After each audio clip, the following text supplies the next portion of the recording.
Good day, empty nesters,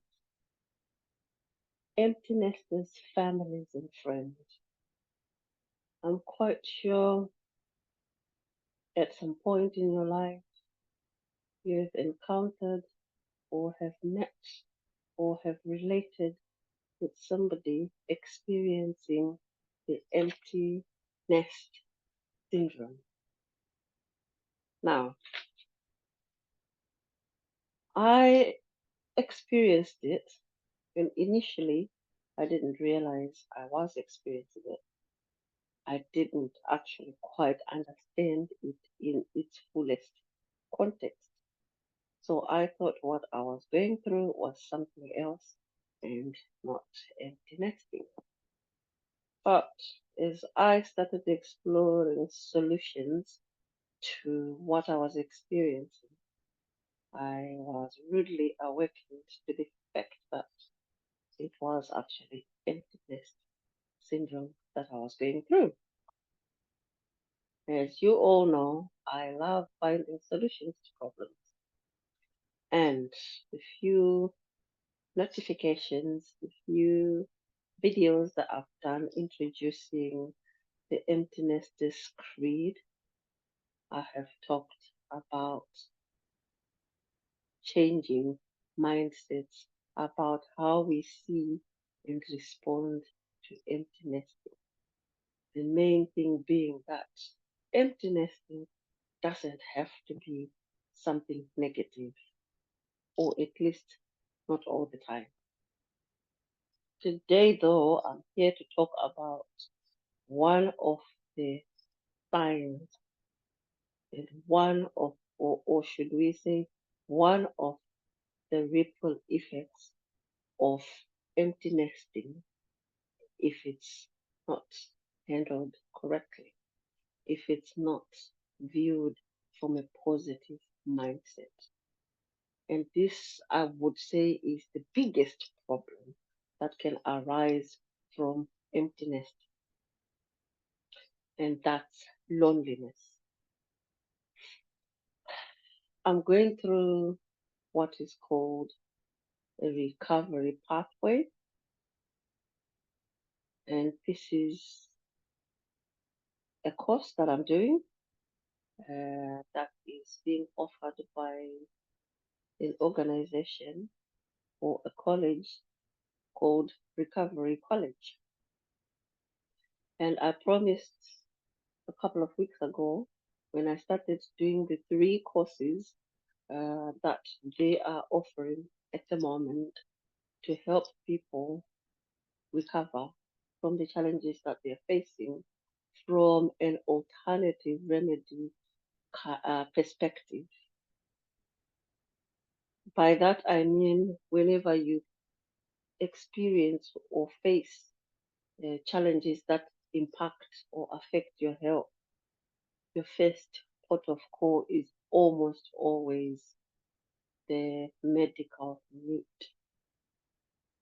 But some things are not curable by the medical route, and some are curable by a combination of the medical route and alternative self-help, um,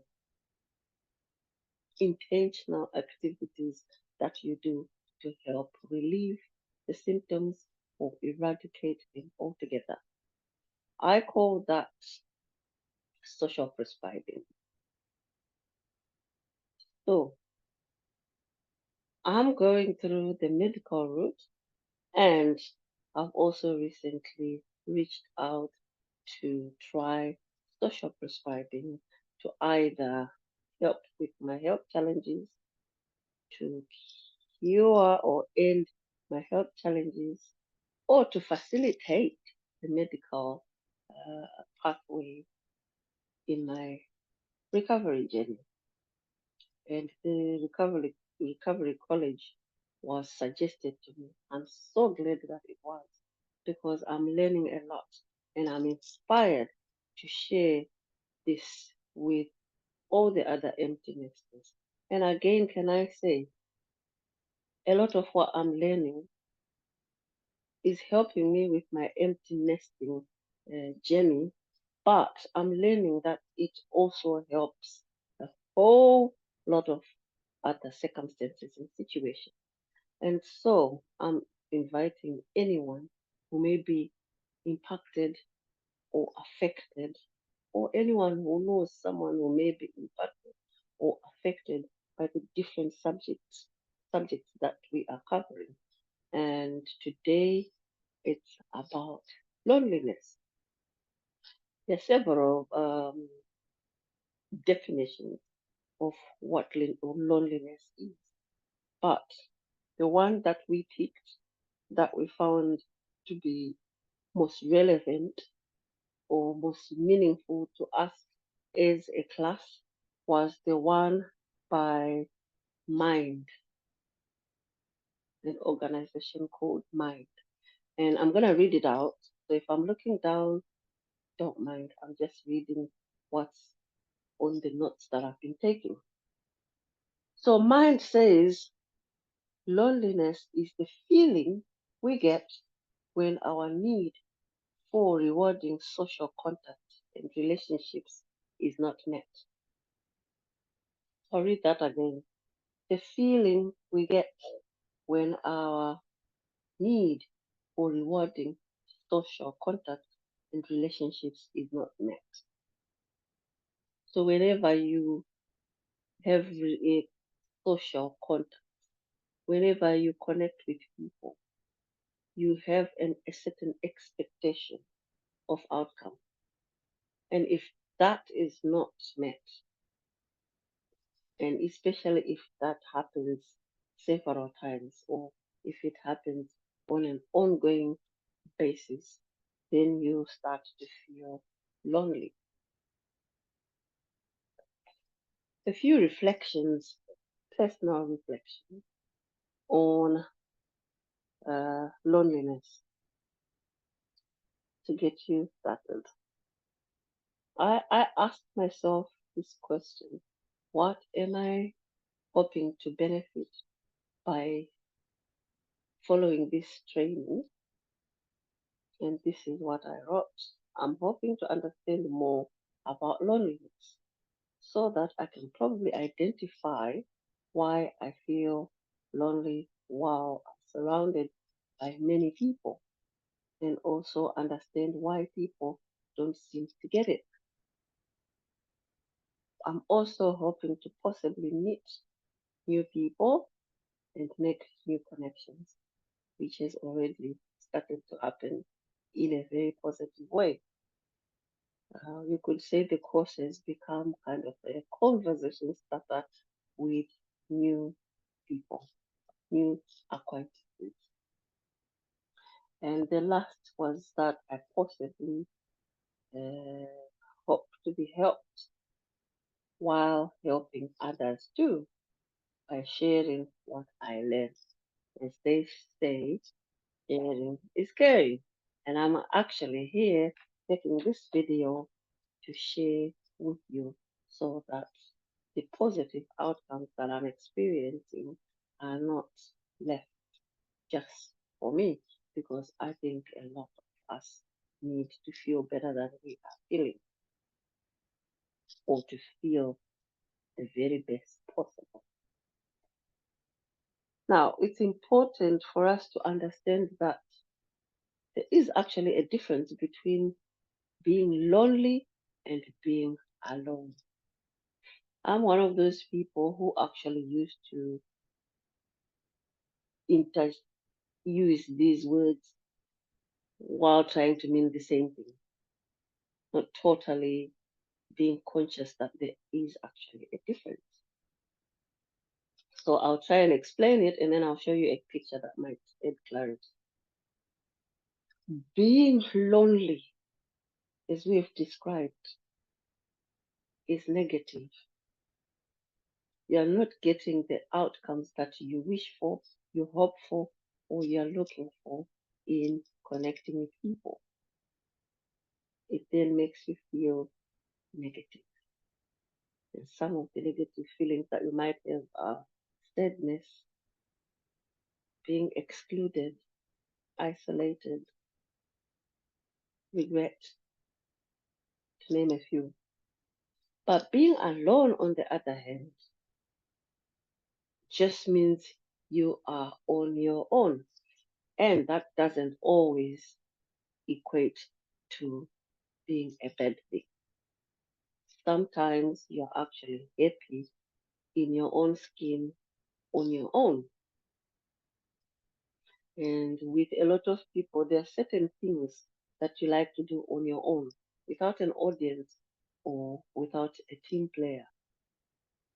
And as well, there are certain places that you might actually like to go to on your own and not with companions.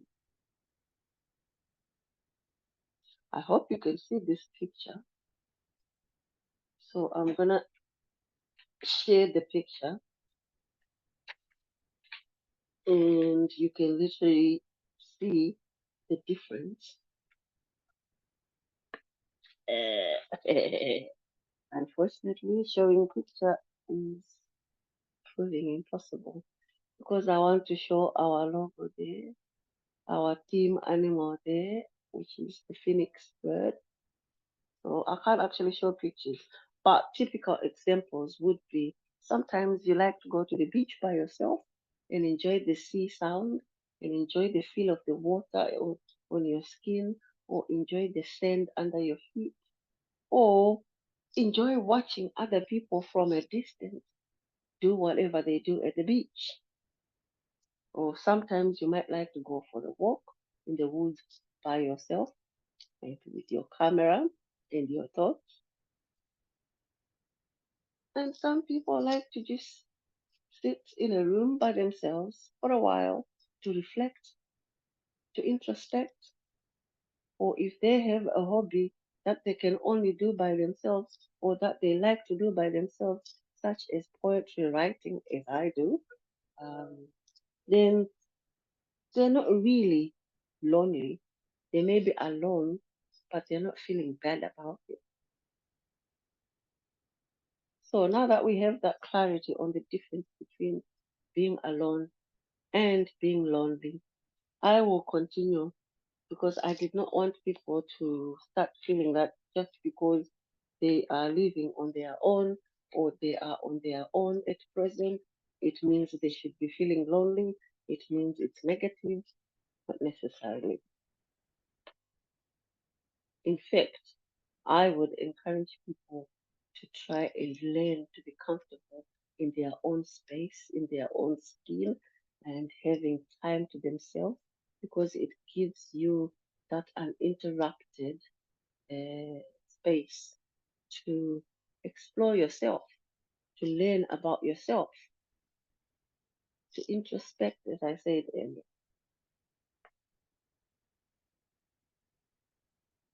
Now, we're going to talk about three important questions that one can explore in order to understand loneliness. Now I'm literally going to focus on loneliness. I had a go at answering these questions, and I would encourage you to write these questions down and explore them for yourself. It will literally help you understand yourself better. And you know, when you understand yourself better, you actually can explain yourself to other people better. One of my problems is, I said earlier, was that I felt people don't get it when I say to them, I'm lonely. People always said, but you're always smiling, but you always look bubbly, but you always look so well. You know, you don't look like somebody who is lonely. And I always used to think in my head, what does loneliness look like? Because to me, loneliness is a feeling again. Now let's get down to the question. What does loneliness mean to you? So that was to me. Loneliness to me is scary. That's the main thing. And I said loneliness is more of a feeling or an emotion than being on my own. It is a feeling or emotion that is not positive or that leaves negative energy or negative feelings. It is when I feel sad, when I feel bad, when I feel isolated, when I feel negative about myself or about life because I feel left out. And some of the things that can come out of such a space or such emotions or such a feeling is you can become paranoid, you can become stressed out, you can become anxious, or at the very worst, you can get depressed. Question number 2. What are the social needs that we have? As far as I'm concerned, what are the social needs I have? And when you're doing it yourself, you're asking yourself, what are the social needs you have? Not according to somebody else, according to your own view, according to your own understanding, according to how you see it. And my answer to that question was human contact for communication. For me, that's very important. I've always been a people person.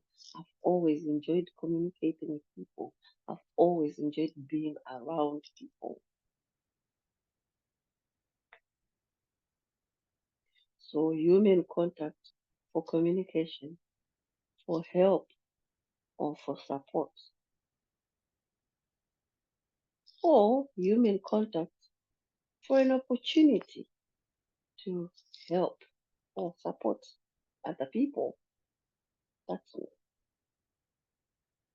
It's social engagement that can be a source of learning and that can be a platform for teaching as well. To me, it's connecting with people for a positive reason, positive purpose, or positive outcome. Those are what I consider my social needs.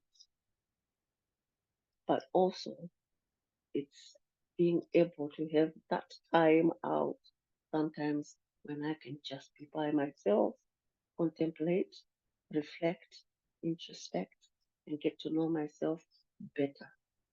I actually prefer that I know myself better than anybody else. But instead, a lot of times in life, some people know us way better than we know ourselves because we have this tendency to focus on all other things and all other people before we even think to look at ourselves. Now we go to question 3. What does being alone mean to you? What does being alone mean to me? And this was my answer. Being alone is being by myself on my own. For example, living on my own. I live alone in this house. But it does not necessarily leave me with negative emotions, such as feeling isolated, feeling left out, feeling excluded, or being removed from contact with others without my permission or without being. That's what being alone means to me. I'll read that again. Being alone is being by myself on my own.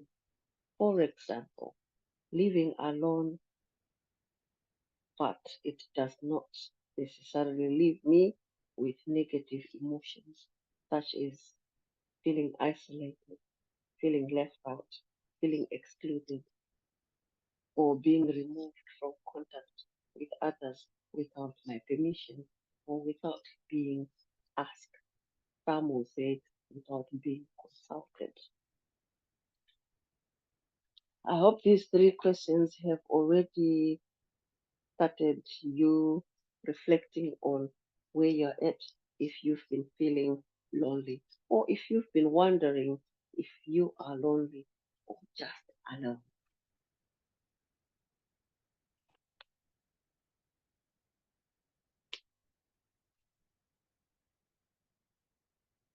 The other thing we talked about today was loneliness and mental health. As I said, the ripple effects can lead to depression. Depression is a mental health condition. Anxiety, it can be a mental health condition if it reaches a certain level. Um, and stress also can be if it is allowed to reach a certain peak. So there's a cycle actually, a relationship between loneliness mental health is a cycle. By cycle, I mean mental health conditions can lead to loneliness, while loneliness can also lead to mental health conditions.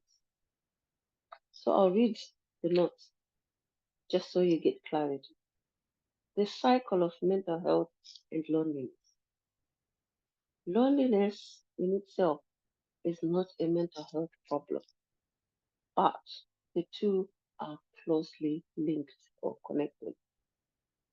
Having a mental health problem can increase the chances of one feeling lonely or being alone. The cycle of mental health and loneliness goes around and around. Some people can get stuck in a vicious cycle where loneliness causes a decline in their mental health, which causes them to withdraw further and become even more lonely. In this way, loneliness can become a habit, which then becomes hard to break.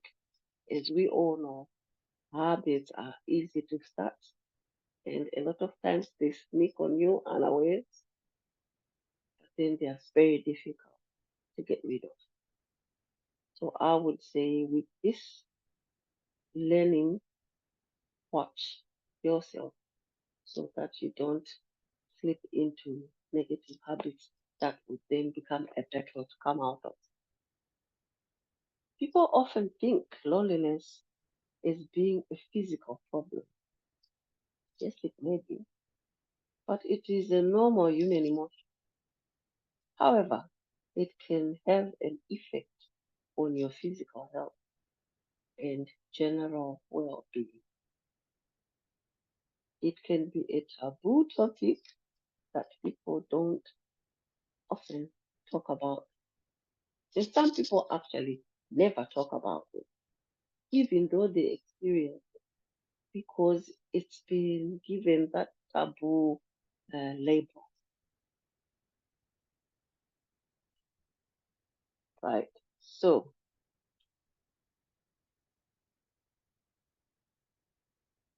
some of the things to think about,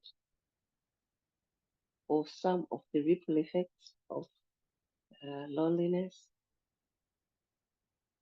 you're looking at loss of self confidence, that's a ripple effect,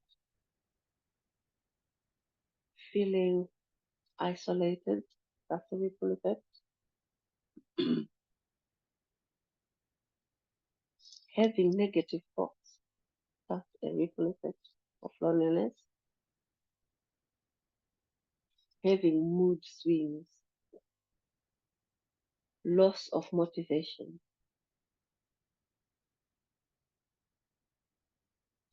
and all these things can make loneliness even worse if they are not handled. You can feel disconnected even when you're among people. And this is where I was saying I would like to understand why people don't see it. My view is that those times that you are good and you're not struggling and you're relating with other people, we don't have these important conversations about what makes you feel good. What makes you feel alive? What are your favorite things? What do you like? What do you not like? And why that is important is so that you actually know the person a bit deeper for the purpose of when things start to change, you will quickly be able to pick it. And then you will quickly be able to facilitate recovering or nipping it in the bud before it gets to levels that are difficult to handle. Loneliness can start to affect your perceptions as well of things. Things can just start to be calm or feel negative. That's because your thoughts are negative all the time or more often than not. And that can lead to lowered self esteem. It can even lead to fear of being down.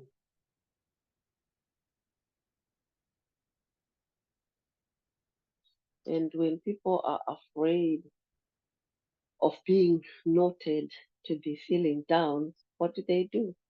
They mask their feelings, they mask their emotions. By that I mean they do things or say things to hide what they truly feel. And that can make them feel even worse. And the sad thing about masking is that then you're feeling worse, but people don't actually know because you're acting the opposite. You are presenting the opposite.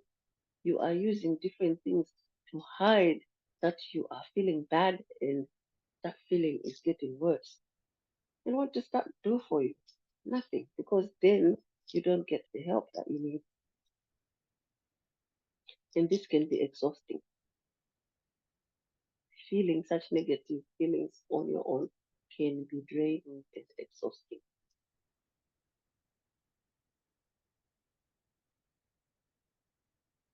And if it spirals into then becoming a mental health challenge or a mental health condition, such as depression, such as anxiety,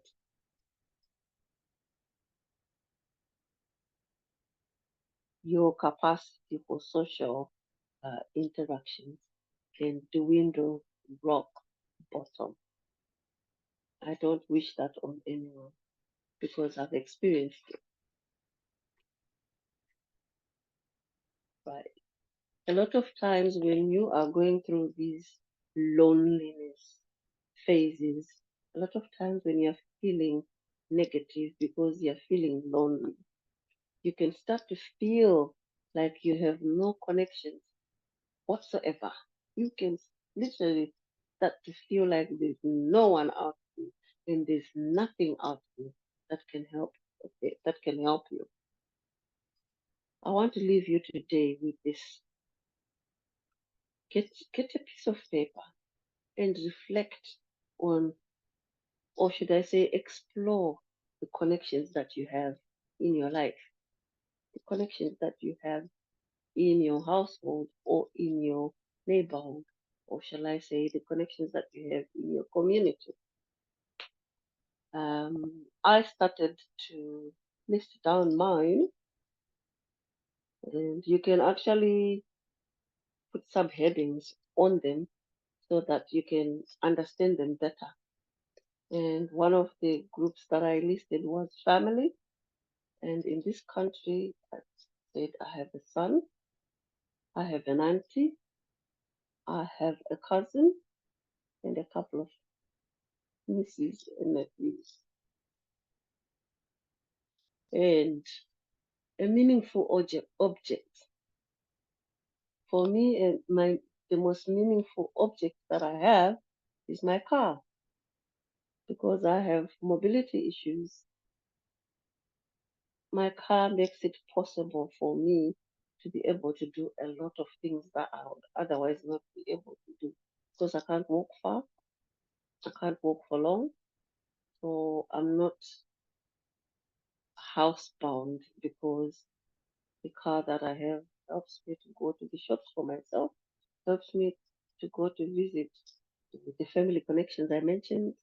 It helps me to attend my appointments at the hospital with my GP, with my physiotherapist, and also helps me to get to my social engagements in my community. I have a couple of community groups that I'm a member of. Without my car, I'd be stuck in the house. So, in terms of an object, I put my car. And then the other subheading was culture and heritage. Singing and dancing, if you're African, I'm sure you know that is kind of part of our heritage, it's part of our culture. We sing and dance through anything. You could actually call it a coping mechanism. If I give my country, for example, Zimbabwe, there's a lot of political unrest. But if you observe the people, they always find one excuse or another, one reason or another to celebrate. And they do that through music and dance and playing instruments, the drum, ululating. And that's a way of connecting.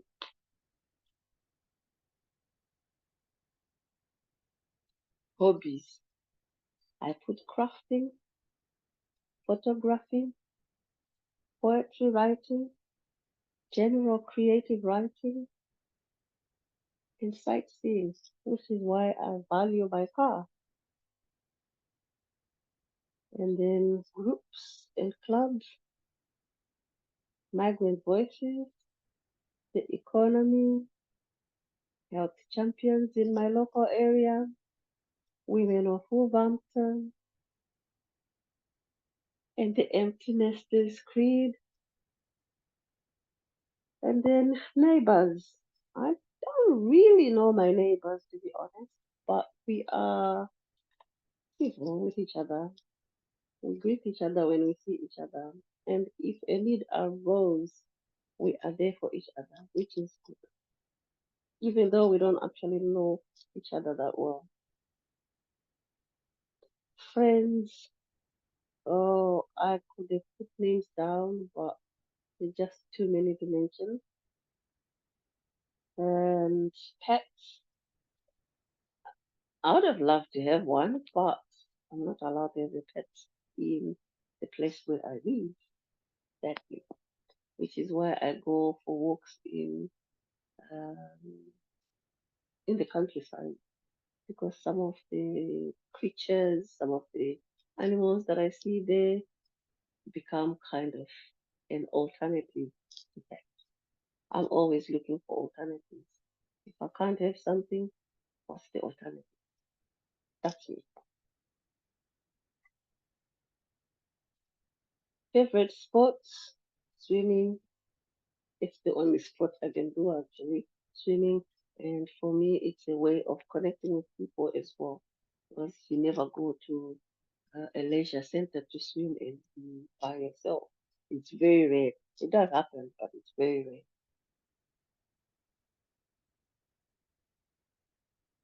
And when I talk about nature, I'm talking about the beach. I'm talking about parks.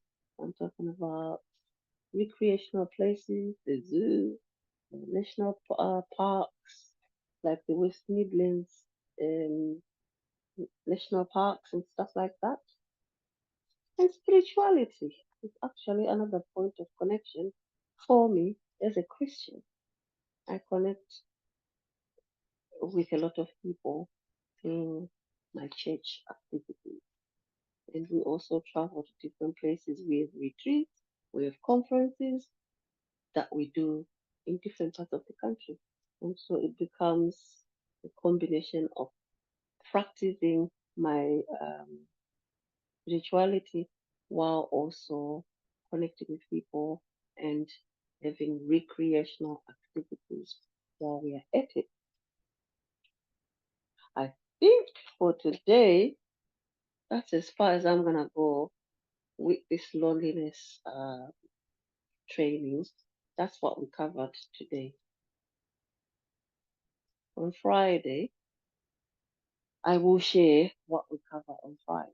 But I think on Friday we're going to talk about causes of loneliness. And I think we're starting with the external causes of loneliness. I hope you'll be looking forward to that. And I hope what I've shared today has given you some insight into loneliness in general and some insight into yourself feeling lonely if you're feeling lonely and why you would be feeling lonely if you're feeling lonely. Or it could give you even some perspectives on why the person you know to be lonely is feeling lonely. So you understand them better and you can be available for them, or you can avail yourself to them better. Because the more you understand something, the better you can facilitate dealing with it, or the better you can deal with it. Enjoy yourself. Enjoy the rest of the day today. Again, it's a Wednesday, the 20th of June, 2024. Welcome to Emptiness to Speak. Please join us by watching these videos, by sharing your views about them, by sharing the videos. And if you feel tickled by what you've learned and want to be a part of the creed, message me and I can add you onto our WhatsApp group. And we have weekly meetings on Zoom. I'll share the link with you if you're interested. Now we have an open door policy. You come when you can. If you can't, it's not a big deal. It's not a big hoo-ha or a problem. And as well, if you're a member, you have access to recorded meetings so you can catch up on what you missed. And on our WhatsApp group, we share minutes as well of the meetings that we have. We are actually at the moment excited and looking forward to our very first in-person meetup in the park on the 6th of July 2024. So I hope you will be able to join us and I hope you will invite your friends. The more, the merrier. Bye for now.